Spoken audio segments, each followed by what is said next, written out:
स्वागत है आपका हमारे नए यूट्यूब चैनल इंडिया क्रिक एग्जाम के ऊपर। और आज हम बात करने वाले हैं मोस्ट इम्पोर्टेंट क्वेश्चंस जल परिवहन से रिलेटेड, जो हमारे हर एवरी पेपर के अंदर पूछे जा रहे हैं, जैसे रेलवे हो, एसएससी हो, एचएसएससी हो एंड ऑल एग्जाम्स के अंदर बहुत ही मोस्ट इंपॉर्टेंट है, जिससे हर बार क्वेश्चंस पूछे जा रहे हैं।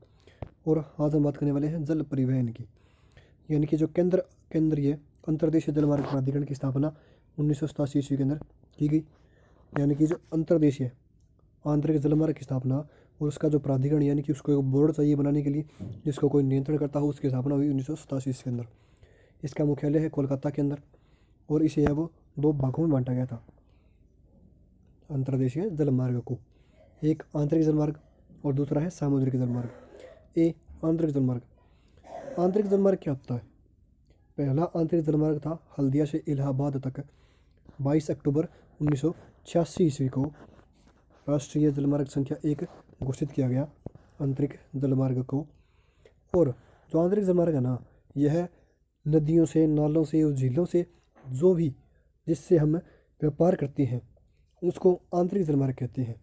और दूसरा है सामुद्रिक जलमार्ग, यानी कि समुद्र से जो बंदरगाहों से हम अपना व्यापार करते हैं वो सामुद्रिक जलमार्ग होता है।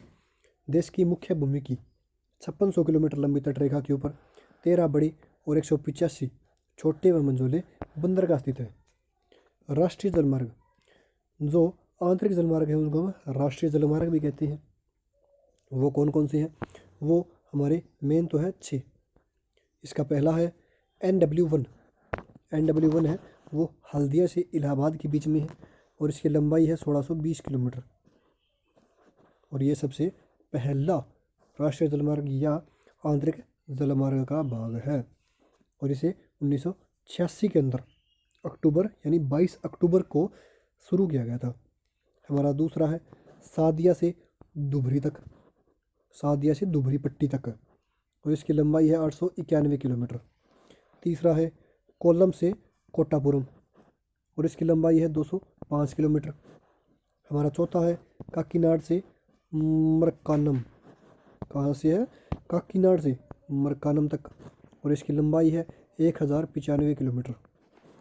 हमारा पांचवा है तलचर से धमरा और इसकी लंबाई 623 किलोमीटर। और छठा और लास्ट है लखीपुर से भांगा, लखीपुर से भांगा और इसकी लंबाई है 121 किलोमीटर, जो वर्तमान में प्रस्तावित है।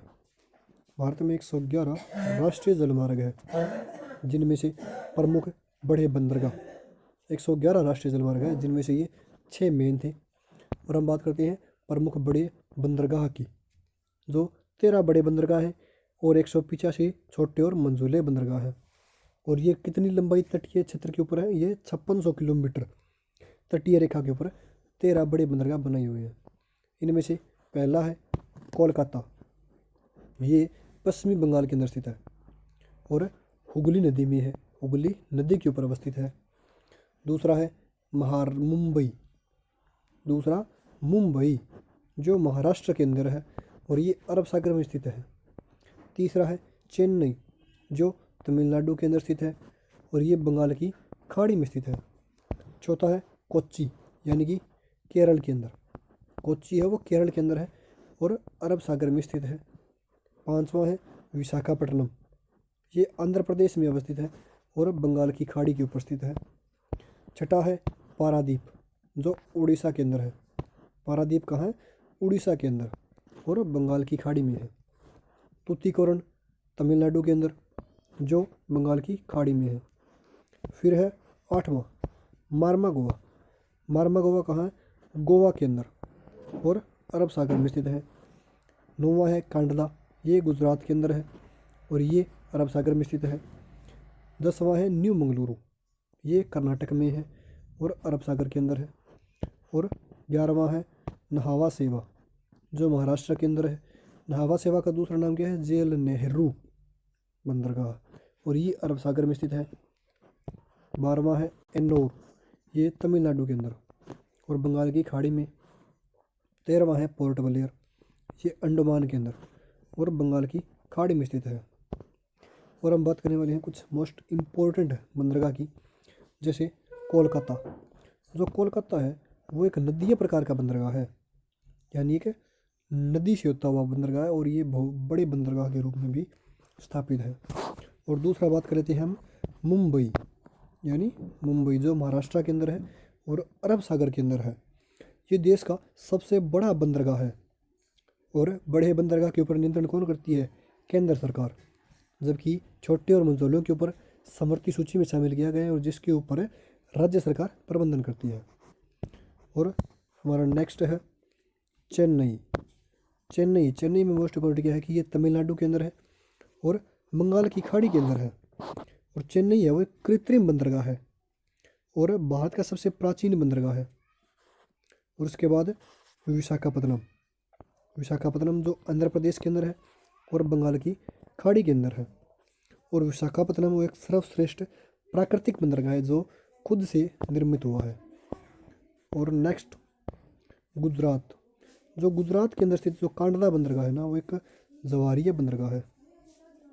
कोचिन शिपयार्ड लिमिटेड जो जहाज़ यानी कि जल निर्मित जहाज़ बनाने के लिए एक मोस्ट इम्पोर्टेंट है, कोच्चि शिपयार्ड लिमिटेड। इसकी स्थापना 1972 ईस्वी में हुई थी और कोच्चि शिपयार्ड का मुख्यालय कोच्चि केरल के अंदर है। नेक्स्ट समुद्रम, सेतु समुद्रम जो शिप कनाल प्रोजेक्ट है वो चेन्नई और तूतीकोरिन के बीच में 434 किलोमीटर समुद्री मील दूरी कम होने की संभावना है और ये एक प्रोजेक्ट जो मोस्ट इम्पोर्टेंट है। और लास्ट है दहेज। ये गुजरात का एक प्रथम बंदरगाह है जो रसायनों के निपटान हेतु स्थापित किया गया है, यानी कि रसायनों के लिए, और इसे रसायन बंदरगाह भी कहते हैं। और आप हमारे चैनल को लाइक करें, शेयर करें एंड सब्सक्राइब करें इंडिया क्रैक एग्ज़ाम।